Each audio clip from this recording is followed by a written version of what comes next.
I thank you for inviting me to join you today. This is a very, very special day. And as Wendy said, I have a lot of personal and professional experience as a caregiver. And what I know, and what any of you who have been caregivers know, is that although it's meaningful, caring for others can take a toll. It is a huge challenge that we want to rise to and do with grace and effectiveness, but sometimes what we experience is that we as caregivers need care ourselves. And so in that experience that I had, and I have to tell you, as I was preparing for this, I was looking through the research that has recently been done by this organization, reading through some of the rare diseases, and I discovered my husband's diagnosis on the list, and had recognized that all of the writing that I have done on self-care for caregivers has been from the vantage point of caring for my parents, who had Alzheimer's and Parkinson's and macular degeneration and cancer and COPD and stroke and all those things that we as Americans are experiencing as our population ages and we live longer with chronic illnesses. But what my reading reminded me of last night is that the root of my passion for caring for caregivers lies in my own personal journey as a young wife to a husband who had complex regional pain syndrome 22 years ago, and nobody even knew what it was. And so you sparked my heart yesterday as I read that, and I'm delighted to be here. And what I realize in the brilliance of how you set up this conference, Wendy, is that you in this organization are communicating to caregivers by putting this topic first, that you really, really mean it. And I think I need to move the slides. So, you know that old airplane advice, put your oxygen mask on first before trying to help others. You can't help if you can't function. If you're passed out in the seat, you're not going to be able to get that oxygen mask on your kid. And so what we're going to talk about today is how it is that we can practice self-care. We're going to talk about the importance of it, the difficulty of it. We're going to talk about what are some helpful practices and resources that we can use, and we're going to ask you as members of the audience here today and as people who are connected with us online to offer your suggestions, and we're going to create a crowdsourced list of recommendations that we hope you're going to avail yourself of when this is over. And so what I'd like to do is to introduce my panelists who will be talking about their own experiences, and I'm going to turn it over to you, Donna. Thank you very much. It's okay if it's not on because I'm really nervous and I don't really care whether anybody hears me. But, I am really grateful to be here. I am honored to have this position and to be able to talk to you, and I'll tell you why. Because I do a lot of lecturing at hospitals and give a lot of medical talks about the disease and stuff, and I am way less nervous when I do that. I'm here among my friends, the people who actually know me and my pain as I walk past you. And I find that to be, I'm kind of more excited and more nervous to be speaking to you. So here goes. So Hermansky-Pudlak syndrome is our disorder. My daughter was born with it. She's a gorgeous, beautiful young lady, and it's Hermansky-Pudlak syndrome is legal blindness, a bleeding disorder, Crohn's-like colitis, and ultimately pulmonary fibrosis. It's a fatal disorder that ends in about 30s or 40s, and unless you can get a lung transplant, which gives you another set of chronic problems. My daughter being born with albinism, she was very fair, and we got the legal blindness thing going on. And I have a timer here, so I'm just gonna. So you know, we discovered that she had little bruises on her shins when she was trying to walk around, and I couldn't get any diagnosis for that. So I'm sorry, I had a trach from tonsillectomy, so I have a bad voice too. But anyway, so we saw that she was bruising, and we tried to get a diagnosis in New York. I went to pediatricians. They kind of told me that she has fair skin, so you see bruises more. And I'm like, that's like telling me I could be partially pregnant.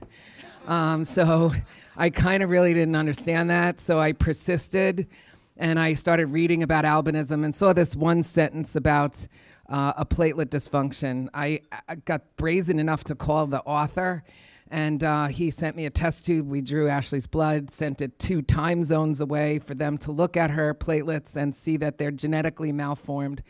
And thus we got the diagnosis of Hermansky-Pudlak syndrome. Told that it was going to be, you know, a mild bleeding disorder with legal blindness of albinism, so procreate and no worries. And I blessedly had my son, and he's okay. But when he was 4 months old, my daughter was 2. She hemorrhaged to shock in her crib from the bowel disease of HPS, and she needed 36 units of platelets and 6 units of blood at that time. Because of us not understanding the diagnosis, she had a traumatic brain injury from hypoxia from the bleeding from that. And when I came out of that 3-month hospitalization, I was like, okay, what is the deal? Where is the research? Where is the cure? Where is the families? And there was none. Much like everyone here, I started the organization, and I started to try to figure out how to get research. We weren't famous. We had no millions of dollars. So I cold called the NIH and actually was able to be blessed with research after I started a patient registry and started to collect the disorders, the people. I think that I was asked to give some length of time, like why would I be sitting on this panel? And I just want to say that this is our 21st year in working on this, and I started way back when I went on Sally Jesse Raphael's show, which is pretty hysterical. Came home from that and got my first family into my first registry from that situation, and so that it kind of went from there. It actually, we've diagnosed a family a week since then and helped diagnose them, so the organization has been very, very busy. I was also asked, I kind of have to say that I think it's unbelievable that you chose to put this panel first, because it's talking about self-care, about us, like you really care about who we are trying to do this. What's really hysterical is that you put me on the panel. I don't exactly understand the thinking there, because I am the poster child for lack of self-care. So I did want to say that I have been trying harder though, so I'm overeating with natural peanut butter and organic products. So while I'm stressing out and overeating, I'm trying to go natural as best I can. And I have to say that, you know, I'm one of these people that calm down with food, obviously. And I do believe in that my constellations orbit better when I eat Jimmy Dean. And I do that. I do that. And we're talking about self-care and, like, you know, I should go for therapy and stuff. My therapy is when I drive through McDonald's and tell the lady how bad my day was. That's about all I can handle, I'm telling you. But my perspective for self-care, I just want to say that I'm really grateful to be on this panel, because she's going to wipe up in aisle 5. And, you know, I really want to learn from everybody, because it's really a very difficult path. It's a long, long, long journey. And actually, at our 20th anniversary, I have a conference every year, and I gave my 20th anniversary 2 years ago. This will be my 21st concert. I cried. It wasn't a fun anniversary for me, because I really thought that the disease would be cured by now. And 20 years later, we don't even have a treatment. But, you know, it's kind of like you need to have the wherewithal to keep going. And when I started this, a tissue bank was when I put Kleenex on my sleeve, to hold it there. I'm telling you. And now it's biospecimen procurement. That was X-Lax. Like, now I actually have to hire a company that has to actually procure my biospecimens. It is amazing.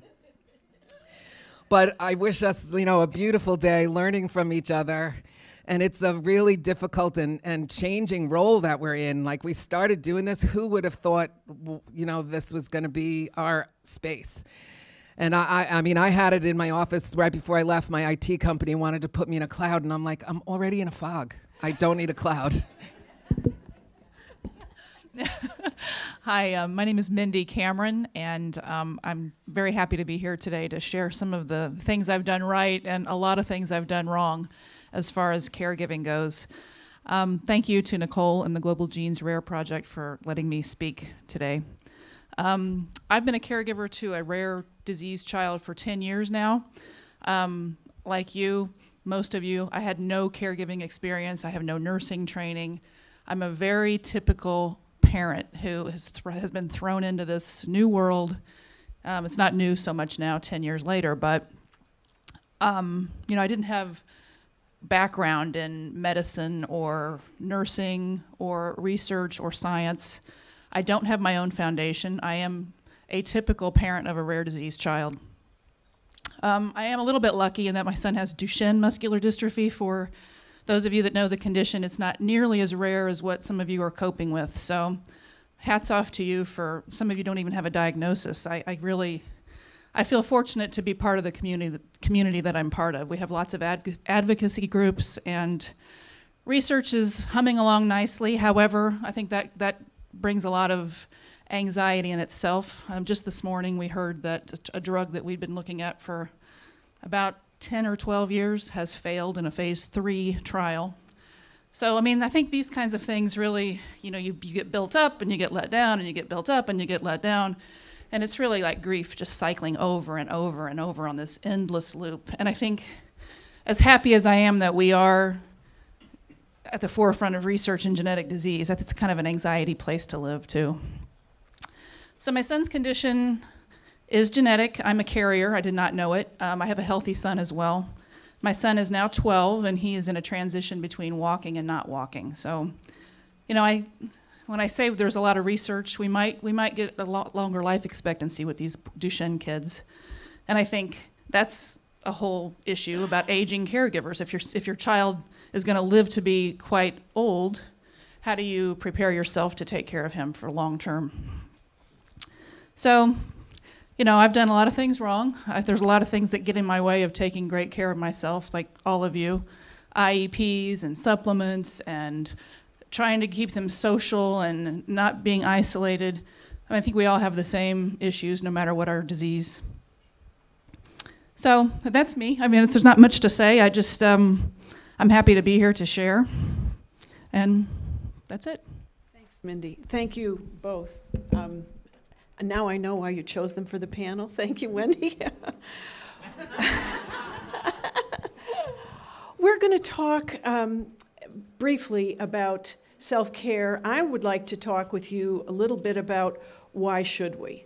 Everybody says, take care of yourself. Oh yeah, take care of yourself, take care of yourself.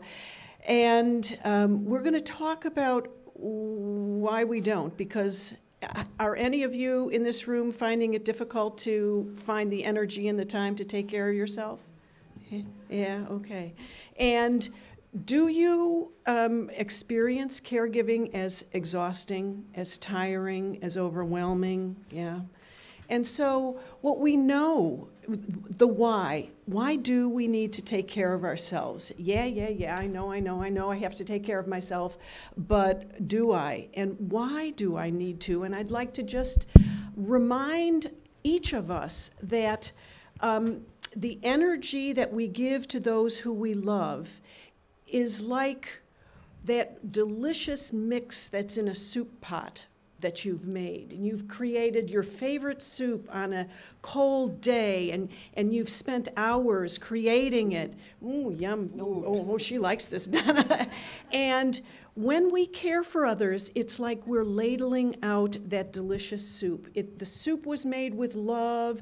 The soup is nourishing. The soup is comforting. The soup brings you together with those people who are sharing the soup. But if you keep ladling that soup out and ladling it out and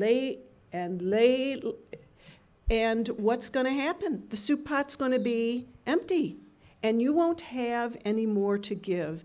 And so put that image in your mind and recognize that what the literature tells us about self-care is real. It is valid. The data on caregiver stress is absolutely clear that caregiver stress erodes our energy in our body, our mind, our heart, our soul. It creates financial problems. It creates problems within families and friend relationships. It erodes our ability to be productive and bring quality energy to the workplace. What we know from the data on psychology and psychiatric research, that caregivers experience anxiety, insomnia, depression. We use prescription medication for those conditions at 2 to 3 times the rate of the general population. We also find on a physical level that chronic stress creates within our bodies certain chemicals that will erode our immune system, that makes it harder for our bodies to heal when we have infections or wounds that need to be healed. Chronic stress leads us to have conditions like diabetes, cardiovascular diseases. We know that people who are caregivers tend to take poorer care of our own health needs than the general population. We find that we are less likely to proceed and move forward for that doctor visit, the health checkup, the mammogram, and we engage in more of those risky behaviors like smoking and drinking to excess and eating and not taking care of ourselves by exercising. And so the data is absolutely and totally clear. There is at least 20 years of good, solid research on the effects of caregiver stress on the caregiver. And we also know from the research on resilience that self-care practices build our resilience. Resilience is that physical, that emotional, that social ability to meet adversity and not be mowed down by it. Resilience is our capacity to respond in a way that is healthy when we're facing stress, and it is that which allows us to maybe even learn from and grow from adversity. And when I look out on this audience, when I hear some of the magnificent things that all of you have created and are engaged in, this is a group of people who are resilient. Hats off to each of you who have taken the energy to care for yourself so that you can care for others. And never, ever diminish the importance of that. Sometimes self-care can seem as insignificant as a penny, something small and almost meaningless. Who cares if we do deep breathing? But the literature is very clear that cumulatively it has an effect. And so what I'd like to do at this point in time is move beyond the why should we to the why don't we and how can we. And we're going to do something in this session that is going to engage you, whether you're here in the room, whether you're looking at this presentation remotely. We want you to be thinking about these questions. Why don't we? What keeps you from engaging in self-care, and how can we? What do you do that's successful behaviorally, or what are the resources that you avail yourselves of that allow you to feel cared for and bolstered? So what I'm going to do is I'm going to ask you to turn to the people next to you. 1 or 2 people. I am going to give you literally 6 minutes for this. We're taking very seriously our responsibility that we're here first, and we don't want to bleed into the other people's presentations. So 6 minutes. Turn to the people next to you, and I want you to answer 2 questions. In 3 minutes, I'm going to say time to change questions so that you can focus on both of them. So the first question is, what are the blocks that get in the way of you taking care of yourself? begin. What we're going to do is ask our panelists, what are the things that are blocks and barriers to self-care in your lives? So for me, I thought about this question deeply, and I have 3 of them, I think. My first, I would say that my block to this is my emotional response to the experience. So I actually think about it as, is it guilt? But, I didn't know about it. So guilt kind of implies that I knew what I was doing when I gave Ashley this disease. But is it grief? And I kind of feel sometimes that grief actually implies that there has an end to it. And I never feel like it's ever gonna have a phase or an ending. And then I looked up words like anguish and agony and sadness. And so I decided that my feelings about this are just indescribable. I barely can describe them. But I know that my block to self-care is that if I keep working and working and working and working and trying to cure this, it's pathologically trying to outrun it. And I feel like that's why I need your help. My second block to this is my work ethic. The harder I work, the more likely we'll find a cure. That's the way I was raised. The harder I work. And then third, I guess the most personal to me, is that my daughter Ashley is proud of me. She sees what I do, and she's really proud that I'm trying. And I know that this is not rational, but I feel like if I can't help her, that somehow she'll feel I let her down.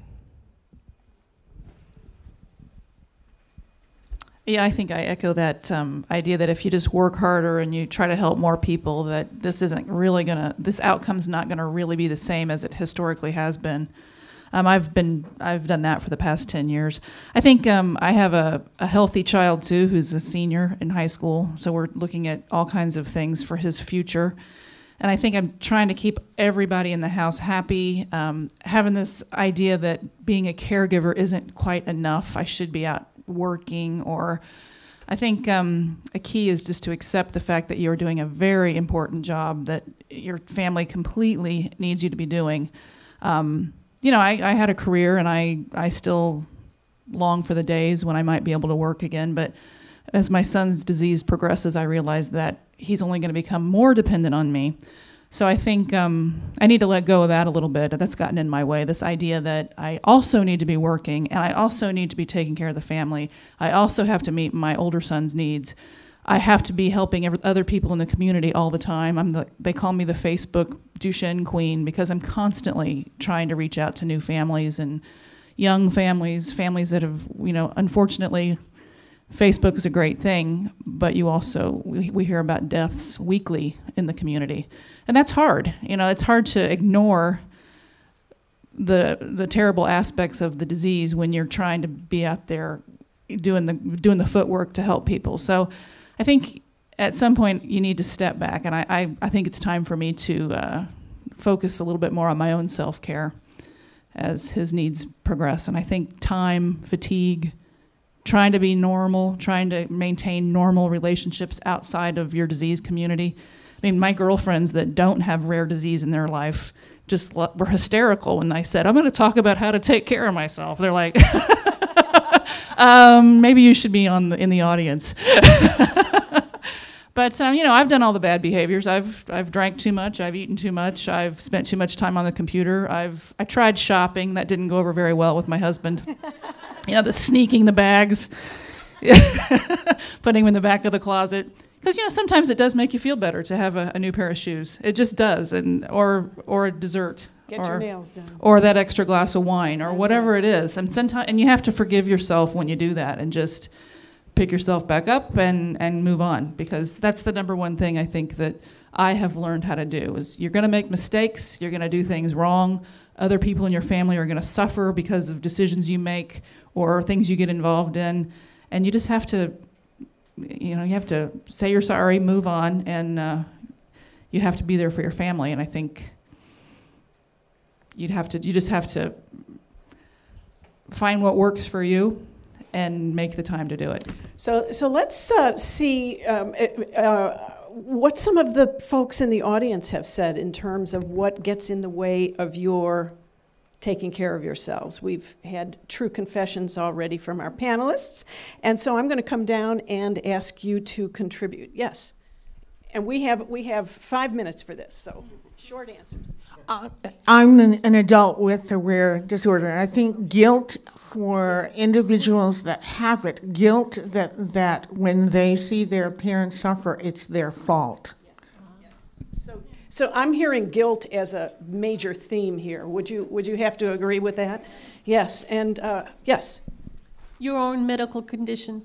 Okay, so when we as caregivers are not feeling well ourselves, we have bodies that don't work, we have pain, we have anxiety, we have exhaustion, and we have illnesses that limit our abilities. And so, yeah, we don't take care of ourselves for that reason. Other thoughts that you add? Oh, come on. Yeah, there you go, brave person. I work full-time on top of trying to run the organization, which is a full-time job in itself, and then trying to keep up with a special needs child and everything that goes along with that. So we live a 24/7 on kind of existence. We have work, we have things in our personal lives, we have major sets of roles and responsibilities in addition to taking care of our special needs person. And so we sometimes just don't have enough hours in the day, and it's easier to eliminate myself from that priority list than to cut somebody else out. One of the things we talked about is that it takes away from the one-on-one time that we have with our kids that need the care, and also from our other kids and our spouses. So we only have 24 hours in a day, and we cannot get any more than that. And so sometimes it seems like the time spent for myself is a waste of time. It's not well spent. And so our decision is to let that go. I think the other thing that I would like to just alert you to is that there is a cost physically, emotionally, in terms of our families, in terms of our work lives, for over-functioning. And we often overlook that cost. And so I want to alert you to the fact that when you say, oh, it really doesn't matter, I really don't need this time for myself, I am putting myself at risk for illnesses. Okay, but the next question that we had focused on how can we? And so I want to come back to our panelists and have them talk with us about what are some of the things that they have done that have been helpful, resources or behaviors. So I thought about this too in my homework as a panelist, and I have a couple of things that have helped me with my stress and try to deal with my world. And one of them is that in a caring kind of way, I started to realize that modeling is so important, and that I needed to actually start to try to self-care as a model for my children. So it's almost another caregiving activity, and I made it a caregiving activity to make the guilt from giving me time to exercise, take it away, because it's actually a caregiving activity to understand how our modeling is very important for our family. So I believe in that so much that I really feel that coping is something that is modeled by your family. And if I handle stress well, my daughter at her serious times will learn to handle stress well. So I started to think about modeling. The other thing is I firmly believe in self-fulfilling prophecy. So I bathe in the water of whimsy.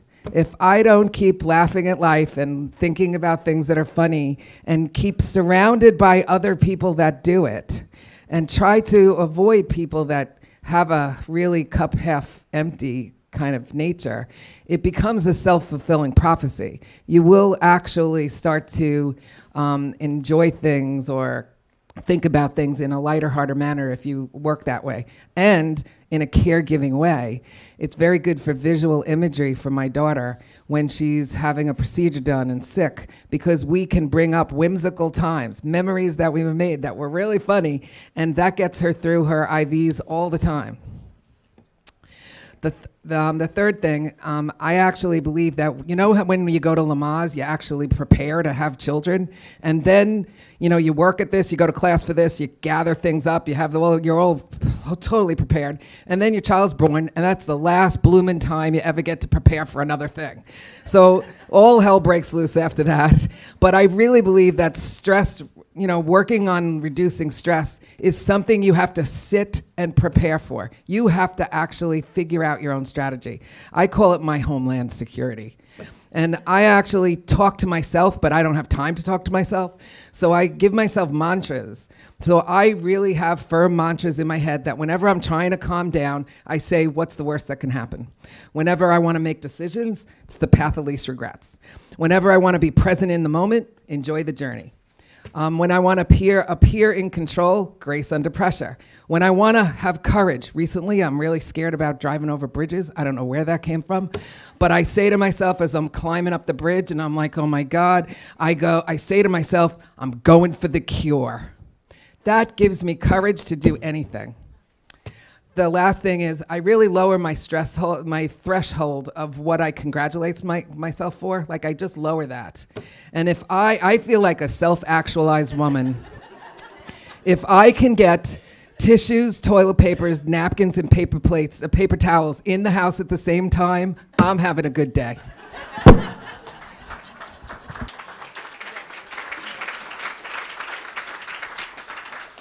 Well, I'm learning so much from Donna that I just can't go home, and I can't wait to go home and try it all. And we haven't had toilet paper in years. It is a problem. You know, I talk about being connected to the rest of the community, Duchenne community, and to me that's been amazingly a successful way of coping. I complain that I spend a little bit too much time doing that, but laughing with others. I mean, who else could you laugh with about your son, you know, needing help to go to the bathroom or whatever it is that you have to do? You can't talk to normal people about these kinds of things. They're just like, oh, here she comes. I mean, how many times has that happened at the PTA? It's like, don't talk to her. She'll make your life look great. Yeah, I mean, maybe that's a good thing. You want to feel better about yourself? Have Mindy over. I think the thing that when I asked the community about caregiving, and I'm beginning to learn this. My son is way too dependent on me, And if we're gonna get treatments, and I don't like to say the word cure because I think genetic diseases are gonna be tough to tackle as far as curing them. But you know, we'd all settle for good treatments, I think. But the thing that resonates with me right now as a mother of a 12-year-old with increasing needs is I need to get him accepting help from others. I can't do it all, and I can't keep trying to do it all. And I think that the child needs to be comfortable with other caregivers. And that's the one thing that I'm trying to improve upon in my own household. And I think just accepting that your life isn't what you might have planned, but it's still going to be incredibly fulfilling. I've met so many amazing people that I would have never crossed paths with in any other way. And it's been an amazing life, and I hate what it's doing to my son, and I hate the stress and the anxiety, but you have to kind of look at the bright side, or you really have nowhere else to go. Thank you. Real clear statement that our attitude, our mindset, the way we envision something has on our lives, on our self-care. In the past 5 years, I have written a book called The Caregiver's Guide to Self-Care. And that's because I have spent years trying to figure out how to take care of myself instead of taking care of everybody else and letting me fall off the list. So, whoops, wait a minute. See, I went into psych nursing so I didn't have to deal with technology. So there are a couple of things that I've found as I've done my research on managing caregiver stress. And the first is that we have to ask the question, do I have some control over what is causing me stress? Can I influence it, change it, relieve it, modify it in some form or fashion? If the answer to that question, yes, I can have an influence on it, then I need to take problem-solving action. That's always my first approach. And I've heard so many stories from this group about the things you've done to solve the problems before you. But there are many, many sources of our stress which are beyond our control. There is nothing I can do about this diagnosis. That's just one example. And there are many other sources of stress in your lives, in my life, that I don't control, that I can't influence, that I can't eliminate, that I just have to live with. And so when I am thinking about those sources of my stress, I need to think about practicing healthy self-care. Those are those things that you and I do that relieve that sense of strain, that strengthen me, that give me a sense of optimism, that give me a sense of calm or peace or security or joy.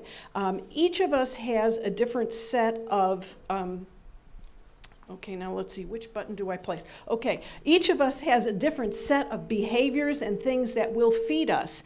And I've put this six-sided star up here to indicate that you and I, as whole human beings, are made up of 6 interrelated and interdependent parts. We all have a physical body. We all have emotions and our feelings. We all have a social piece of ourselves, a need to play, a need to laugh, a need to be with and connect with other people. We also all have an intellectual side. We have a mind that needs to understand and think things through and solve our problems. We have an occupational self. That is the part of us that wants to do some work, take on a challenge, accomplish a goal. Our occupational self can be a job outside the home. Our occupational self can be our work as caregiver, as parent, as volunteer. It can be the job that we have mowing the lawn and buying the groceries. So we all have a piece of work, and even when we're children, we have the work of learning and growing and going to school and developing our ability to live our lives, and we have a spiritual self. We all, as human beings, look for meaning, for transcendence, for connection with a power greater than ourselves, and we manifest that in a whole lot of different ways. And so when I talk with you about healthy self-care, when I talk with myself about it, what I'm looking for are any number of things that will feed me in any and all of these parts of ourselves. When you think about self-care, recognize that what you do in one part to feel good will feed you as a whole. So if you like getting your fingernails polished, go ahead, and that makes you feel great. Now, for some of you guys here, maybe manicures aren't your thing, but you know, we each need to do what works for us. And we need to think, though, about Drinking. Oh, okay. Peanut butter. That's what I was thinking.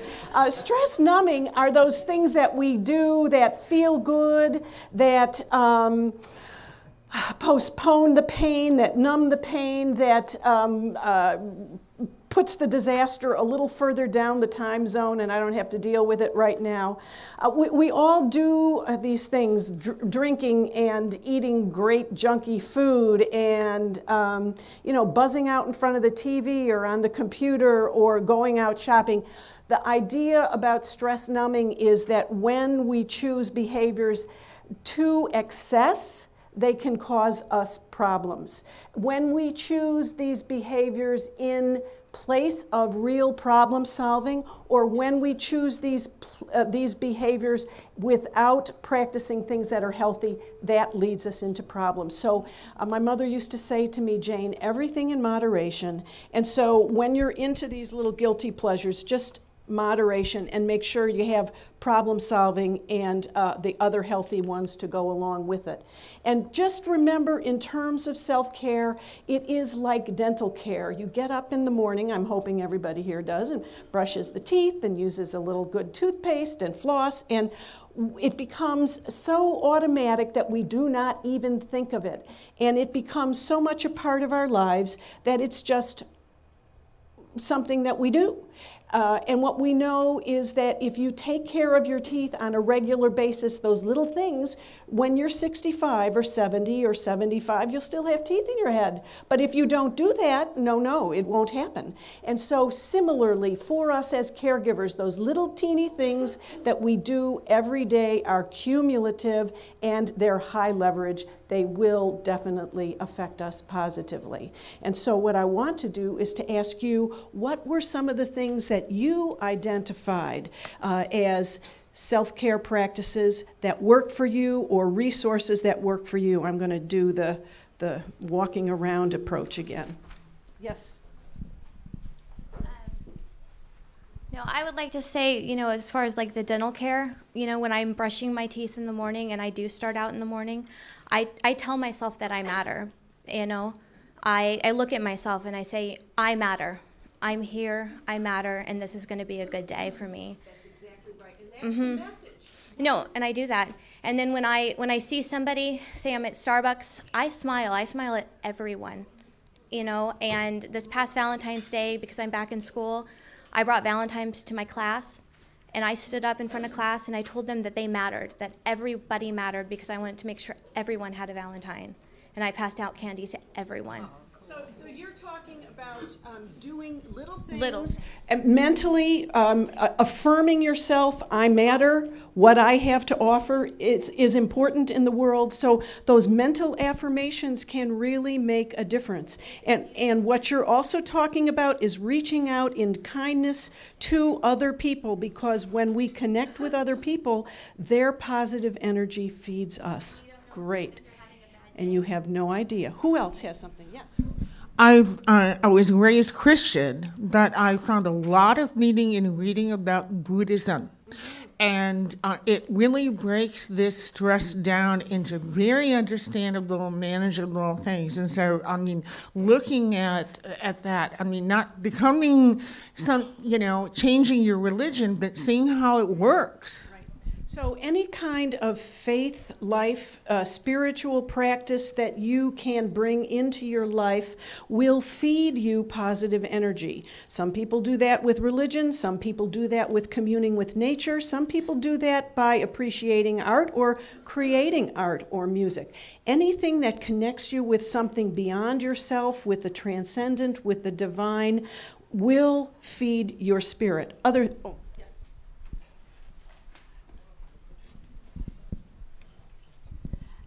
Hi, I always say everybody has to have that person.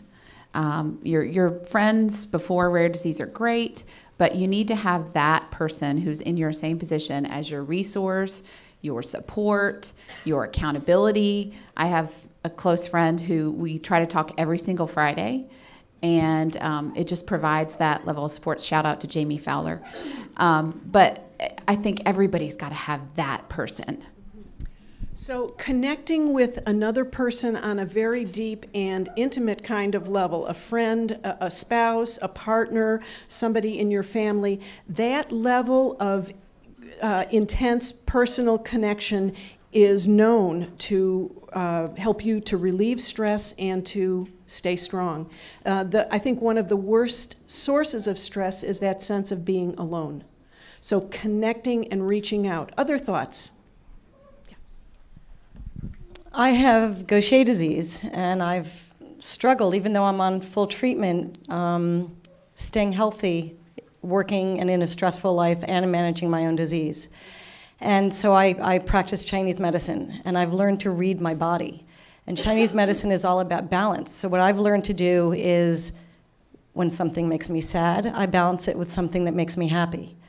If I go out and exercise in the morning, I make sure I get enough sleep that night so that I can, it's all about yin and yang and balancing. And that's what I felt that what my acupuncturist said to me, she said, you have a genetic disease. There's nothing you can do about that. It doesn't mean you have to have the symptoms. So I've learned to be very healthy through diet, sleep, and exercise so that I can have minimal stress in my life and minimal symptoms.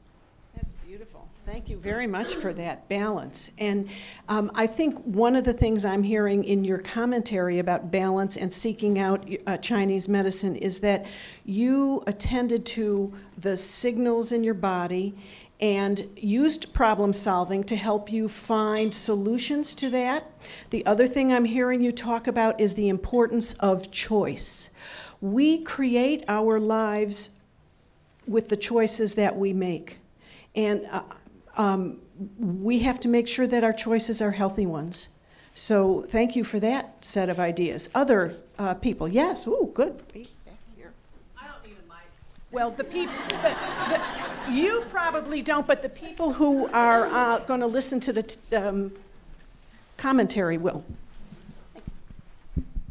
I think one of the big things, having been down this road as a parent, is to find other people that understand the disease, or as close to they can, because no matter how good of a friend or family you have, they don't get it. And on going with that is, if Facebook groups can often be mean or cliquey, and if they're not, they're good ones to leave, because it's so much stress if you don't find the good one. And so that has been vital for me as a parent, alone in the journey, to have someone understand the diseases and my daughter in the process.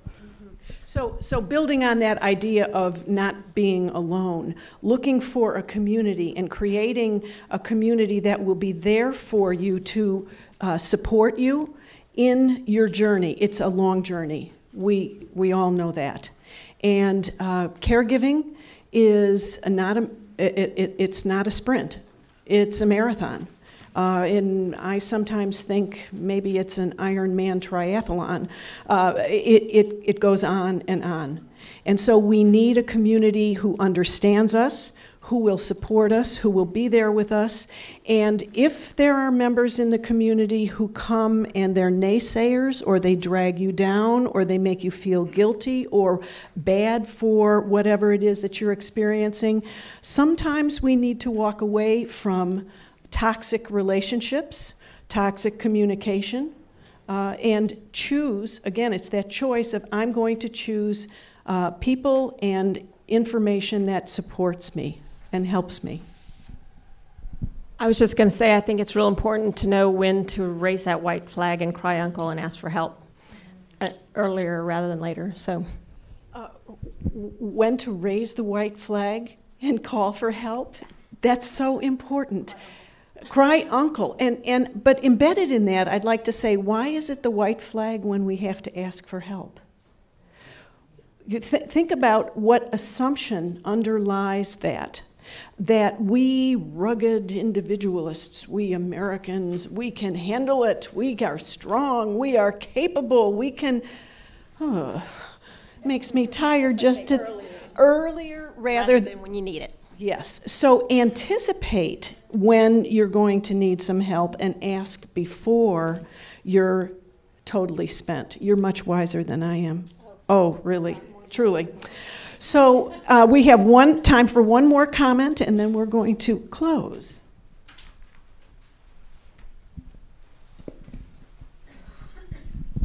I think the importance of not being afraid of seeking out help also. So my wife and I, we've always been on the same page with care for our daughter, and we're very communicative. We have a great relationship. But regardless, I think one of the best things we did was early on, we actually sought out help from a therapist.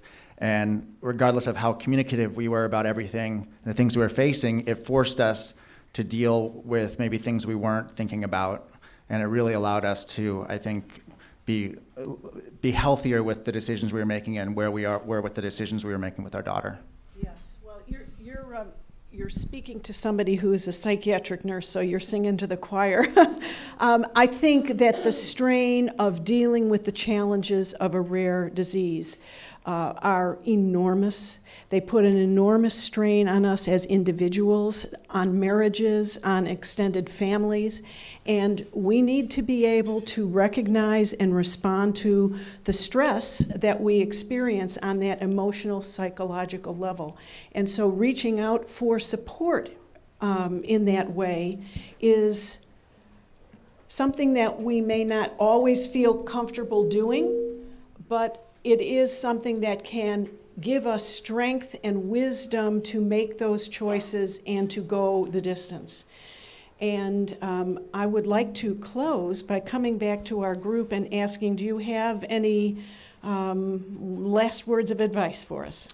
So we were asked this question to give this like little bit of words of wisdom, but isn't it wonderful that I'm in a room of people that are, I mean, the things that you were just saying were things that were on my card.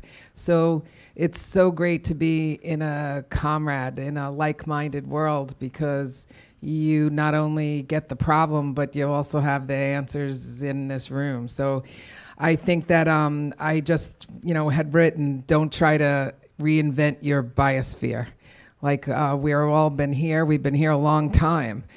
So reach out to somebody if you're having trouble, because maybe they know or have a suggestion for you. And that frees you up to personalize your persistence. And that's what I mean by that is there's people that can look at this from, they might be lawyers and they look at it from a very policy angle, or they might be, doctors, they look at it very scientifically. They might be all sorts of, teachers, they're big educators.